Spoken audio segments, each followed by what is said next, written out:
mayam khumzari adom ne biri bas impact news ni ai joisru shamna impact news ki Manung Hutna da taram nokchari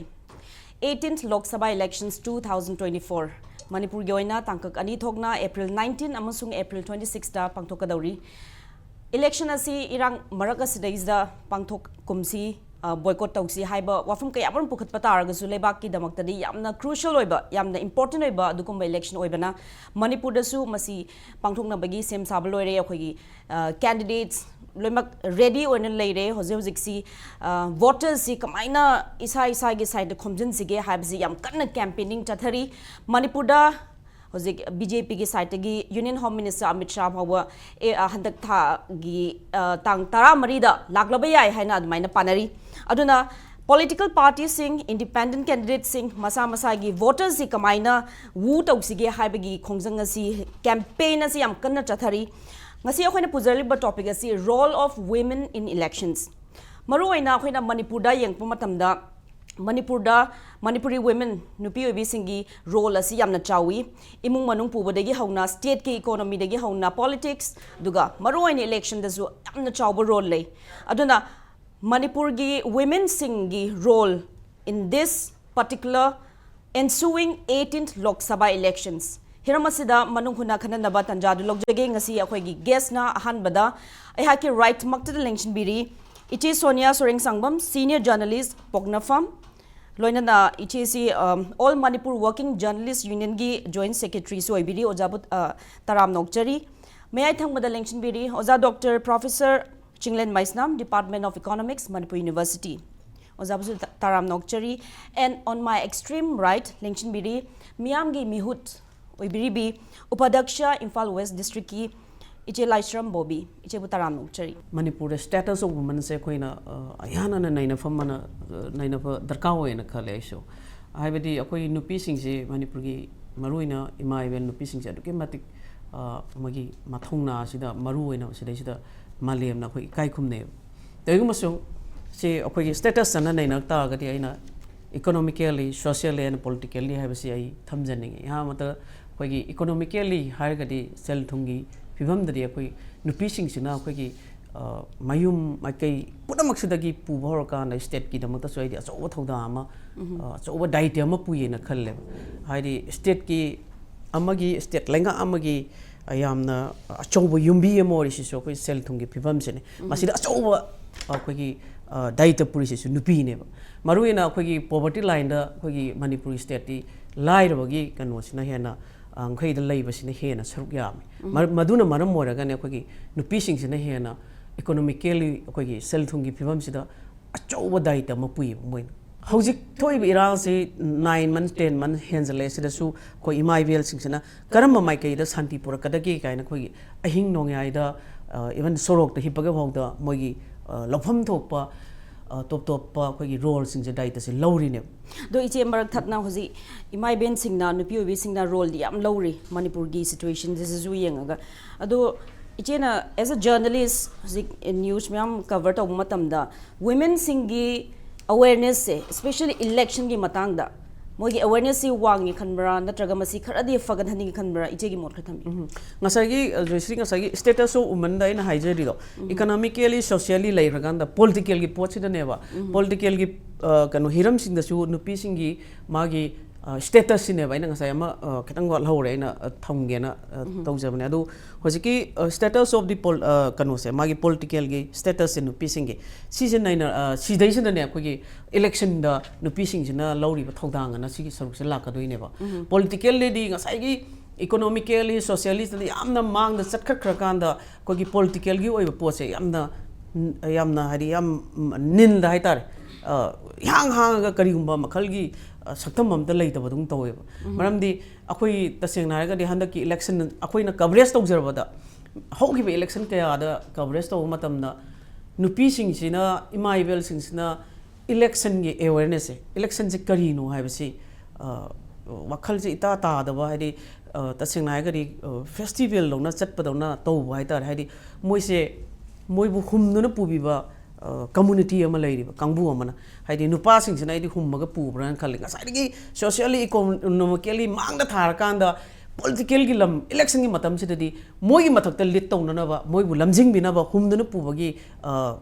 maikai amada humo pugi bagi community amana moi bu am puraga chatleba masidane ba koina politically oiba koigi nupi sing ge ba fida ma ngamdaba dongna moi de awareness wat pado aduna hoji hoji haukiba MP ki election mayam amada aina nupi elect amam toisu lae ma candidate oraga handagi election sidadi nupi amata thorapang ngamgire Mamdi aduga assembly election dadi hojik masing yamdaba nupi mangane MLA mangane khwaidi yamba matam ne khalle mayam harauna re koi decision making body re yawre aduna koi soidana nupi gi empowerment issue kudi makta imai bel sina wari ba puna makta nupi sing ari maruina representative sing sina koi soidana koi bu yengbi rakani thona ha pi rakani habagi achauba thajaba moida thamgre adugi thajaba mayam do election sida koine aware oihauda bayra natraga nupi sing sida thagakhiba mirep sing sida karma mongda moibu representative oina lakhibana ro haibadu khangdana hojidi issue gidimakta hairiba MLA nupi sing sigi mami saidi ita tabu ude samna haibada nupi MLA mamingi manga do hairo haibada masing yamna friendly yamna line haibaga ngamaktrabane aduna khodi politically yamna nemna leiri na khalle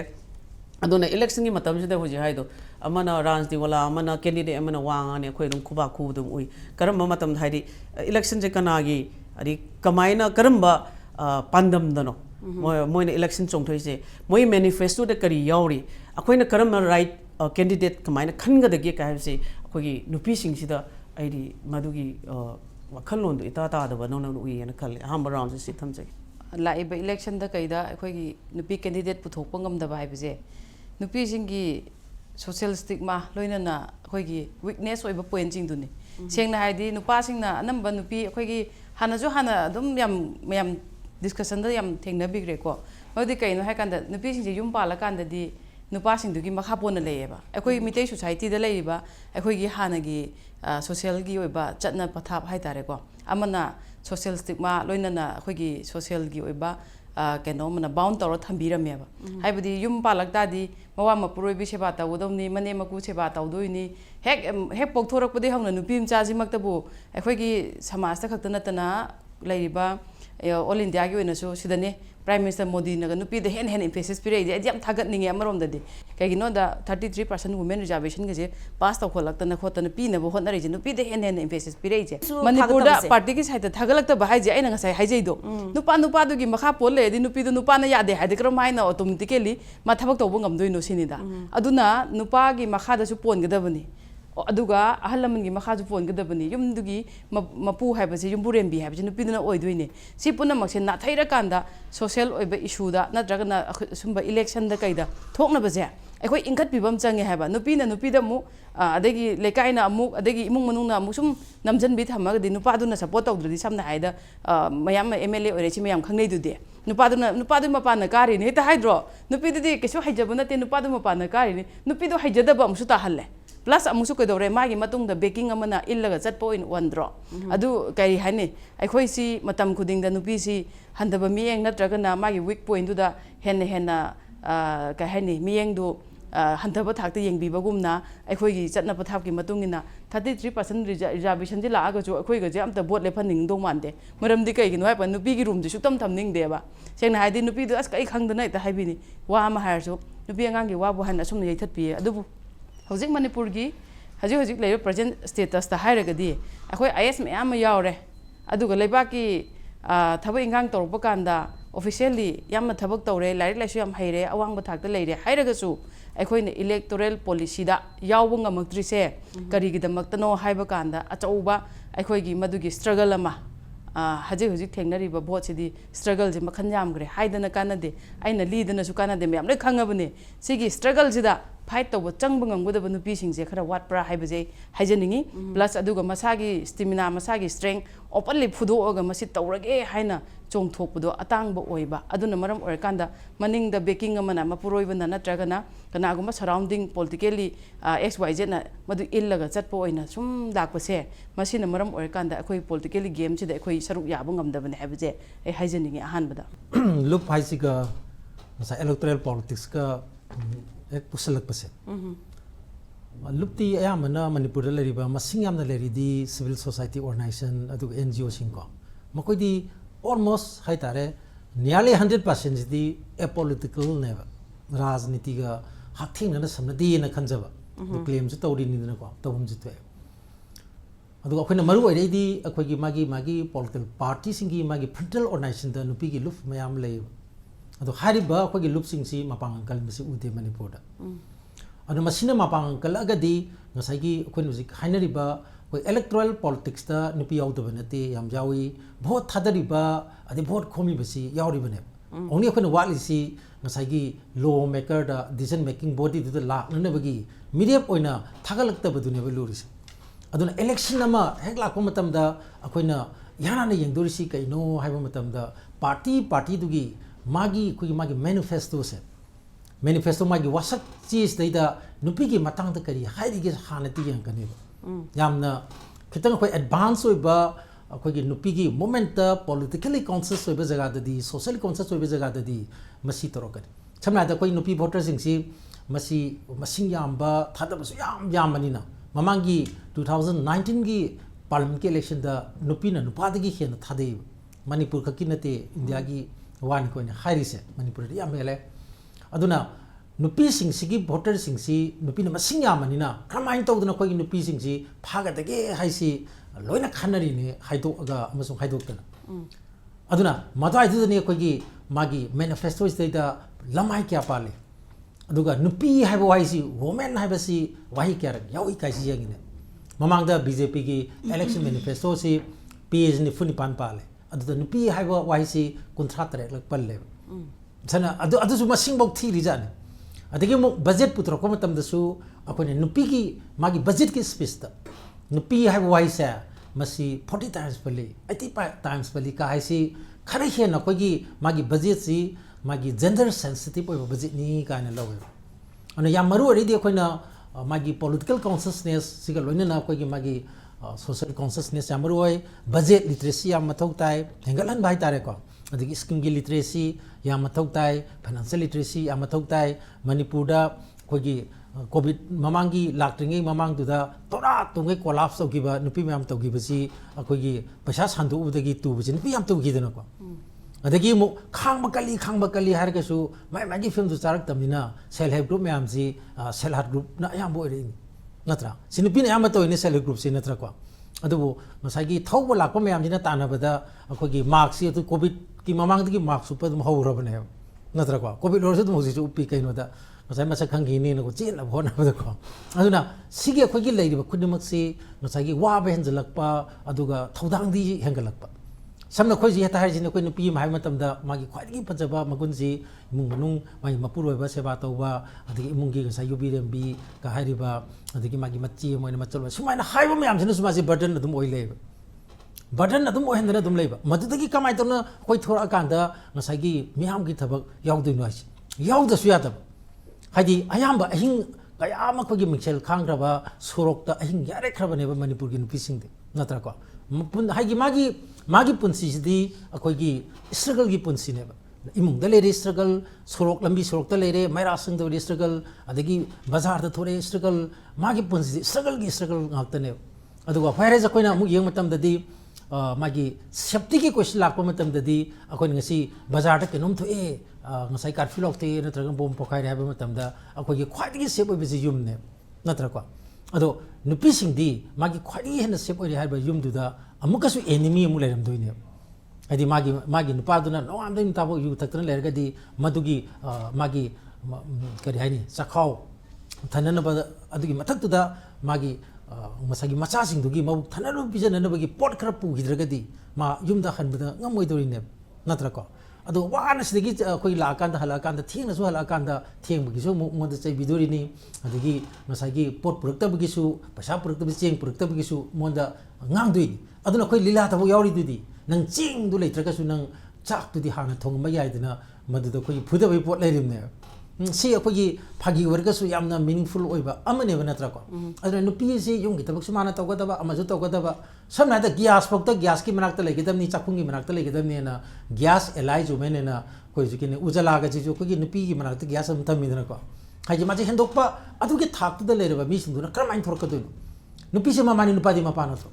natra nupadi mayam natro adi nupadi akogi madi brother natro bro adu nupi sing da loina akogi loina bak nang di imani har sum intwe adu noi di bot khomba gi thabak bot thada bai thabak ti iman hone to gadamni leba ki kathokpa adigi uskoi ihom tore akoi tiar gas mamang de lepesi noi ubi gadamni dana pa mi ma sing no ubiu nakoi di imani ne sum haraga sum adu inthokhraga hayeng lo samamdai adagi ngasai warep loram dai dadi adugi body dadi sidadi nupi angang gi wa tawrakan oina inthokpato si amane bot thadaba dadi ngasai gi khwadi na thadari masing nupi ne bot khomju khwadi na khomi sin nupi ne adagi lambi sorokta hujik chu akogi nupi na dum masing helangmani hujik thoisi naha singi meeting to matam da koina chapada akogi masing ayama masing di imaiben nupi ngakte ta pham le me haji youth ki program ne chalaga mamang thang baching ji imai men ngata imai be jing ji youth su moin oiba ading nupi su moin oiba nupa su moin oiba adu ki thak tu ne ada burden khudi madu thaga laga loin bak tu ma do ko gi loina sina biram ne kai dore ma di hen to pangam dre phangiba pungham du da phangiba nom gi ten gram matam sei da mong da sina biriba dai te mayam do adu gi mindset wakalon ji su petra ki wakalon jawri ne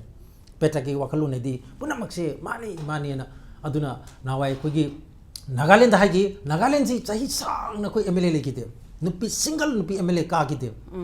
ado kari hai akoi ki customary lona na koi ji imani na koi ji chini na koi ji channi ado na koi de koi khong thok na khoi mi bani sigidam ta de koi customary lona yai adu bu na koi na koi gi decision making da warep lo wai body da lak pa du di akoi customary lona ya de na thingdana yam sang na thingi do na government akoi gi mothers association atate mayam jina yong tor kan nga sidi thienga ju thieng raba matam jida sahi humra gi matung gi india gi ning ta matung hai tare moi 1961 adai war ngani moina state root phang dana election tor ise handak tani moi election je yam thienga leba aduna nupi haisida koi gi thagat pa ya ba koi gi tiki hai tare tiki bijaraga koi election matam da di ticket ki matang lak pa da di ngasai gi amuk koi gi kare hani ticket ki matang lak pa da di nupa ticket na nupa da koi gi ticket na nupi da do international women's day lak pa matam da ade matam masida ticket di pa da na pi do ni nupi na mahele adu to imani adu mayam se loina habi ra ni ba aduna ima sing kai dori ge noi mang thabiu aina tor mang da loi tor kan da moina ten war kan tenjin war kan da adigi atai te sing sing ngasai lirung war kan ka pa to ko si ka pa ya da ba numit na lak kan ni ba nupi sing sina kokta adugi gyan du lakpa matam da makoina nongma akogi lirung or ko matam da di lebak to pong doini haibsa atai na harim de yam paming leba india gi kogi parliament su yam maming chat ki ba best parliament trend ke asu ta ki ba speaker su ki ba somnath chatterjee na manipur lakpa matam da mana haram eba sis per gi matung da lakpa da ai wa ta gi scenario se ima ka te da u matam da nupana walking set le nupina working hadi arumba pot thang laga kogi working hai tare working ani gi khena ba masi no ma olak pa matam da si oidoi ni ko ka ja haira mi ne ba ko adu ngasi di nupi sing gi sep oide ba si kam oider ge bu street ta su oidre mayum da su oide loin ba ki na te ko in hai se masing yam na di hai ba tai adu ga mana khwadi ge na sep ani khan ba mama gi pung da bu se separate tre ngasi di sex ratio hai se nupi ma masing ji left na khandar eba manipur sex ratio angangi taktani anda din pana kogi khara da nupi na khara dum hele ado angang macha di poloktre aduna masagi kogi gaini gi department ta nongma tena matam da angang do nupara nupira na hang pa he popoga adaida nupi ne na habu da asa din no dum la o haire eba phone daire ni ko mai gum dagi nupa orga di vote ka ba dona lai preng to na gari mem la ka doriba okba la ka doriba adu gi thaksi yau chile ni aduna masagi manipur ta akoi yes akoi gi nupi sing si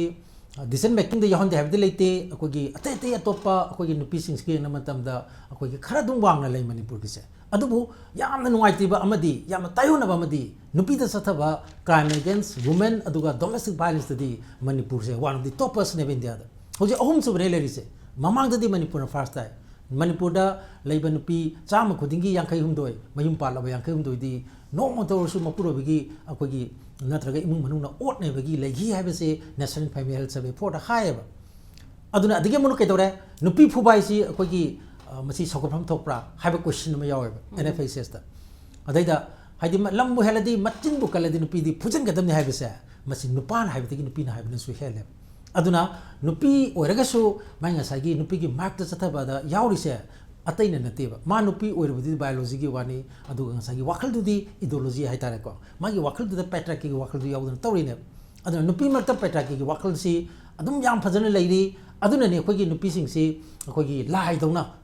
lai ram bi dona ga thagal laga ngasagi somna ka election gumba lakpu matam da di moje voter oina dum leiba sigi chance aduna ina am bi rounds in hajani mati manipur da pangthokiba mamangi parliament ki election da yengadi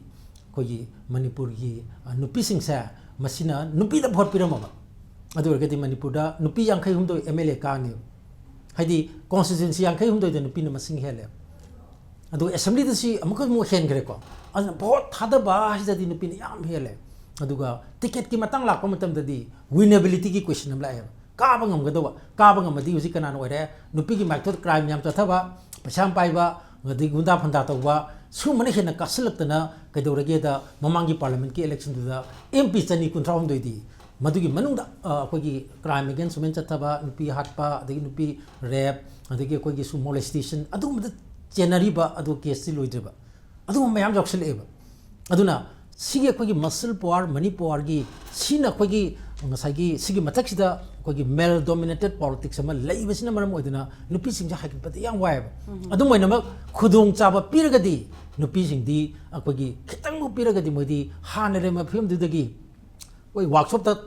yadadna khamba gari do haipetang sembada kogi rocket mu yang na paibadi nupi yam hele adu ngasidi panchayat ki koi jik bobio yawiri panchayat ki dagi thori ba nupi singsi ayama panelist hekta torpada hekta mai ta horise hekta mingeta khangise adu MLA ge level jor ko matam dadi amuk masing jilik le eba aduna ngasai madusu kaino party sing duna ngasagi nupi akogi yawri ba mil sing duda ngasagi makoi da room du pibirati padana taune ba aduna tadana room pibi de mata sahi manga simati nang sigi mark si upoko si 5 years bokte nang thador kanu haina mark sing du usun thabiragadi krai de maming khangduino natra ko aduna sumai tawduna mai magi party sing do madu gi koi manifesto adu mai party ki policy siga su yam bai lene makoina sogalap natragadi nupi dinga moi aduga aina handaki election sidai da 33% reservation salamadi kyam ngai ni adu ngasi di 33% reservation hai je adum still manglan oirga dum leiri manglan di 33% reservation lakto ji kam kala kan delimitation to ka lakto natra adu di census to udri uriti census to udri ba census to torga di kapil sibal gi matungi na di 2033 adai daga lakpa yai 34 adai daga oithokpa yai hairine aduna asadi yamna koida moida to holaga su thabak oina pangthorpa dadi masi hekta tawdi adu panchayat di moida thuna pire haidi keno lok sabha gumba adi assembly gumba dadi panchayat to gi bisi moi kem khande adu bai sima harusin jage panchayat manipur le ba panchayat karai ba kogi maya da mai hoba hai tare ko maya ma thori yamna phana thabak to participation da su adi thabak to yam den ba thori makoi da chap chana makoi da kogi magi sinabam thokpa magi transfer hai tare ko devolution of power se manipur se india gi manung da kogi only manga khatang pi kun ma pal lebada subject manga da ge na pi de se parliament ta yauri ne parliament ki pakum da ngarang nan ki pakum da atai di ayam ko ni pan ma pal loi ne pi dana kogi panchayat ki shakti se padana pi aduna manipur su padana kogi no pi sina masingam kari ba kogi ma 33% reservation gi mathata general category su karai ba no pi sing sida adu makal gi koi shakti se pibira ba adu gi de achauba kogi ahung ma change ma manipur da lakani ana change haiba wafam se masi mai magi kogi achau ba political party or sing sina adigi masina koi encourage tawdragadi samna da pi president or gi jam phaiduna ko adu amtang hair lo sin jage yamna nuai tribadi ji election matam ju khanari chau graba adi yum da de koi hai asa koi home minister ada koi finance minister hai ba karan kam da di monda mantri pi base social welfare ida pidra no pina koi finance minister home minister do sonda su pi bi ragadi hojik manipur to violence ge thom thop se na adi no pi na kharadi koi gi minungsi chau ba heli kathok pa heli natra ko adu henjan gi tana nga sagi farak ta basu jaw tab dina de ko adu punamak si koi gi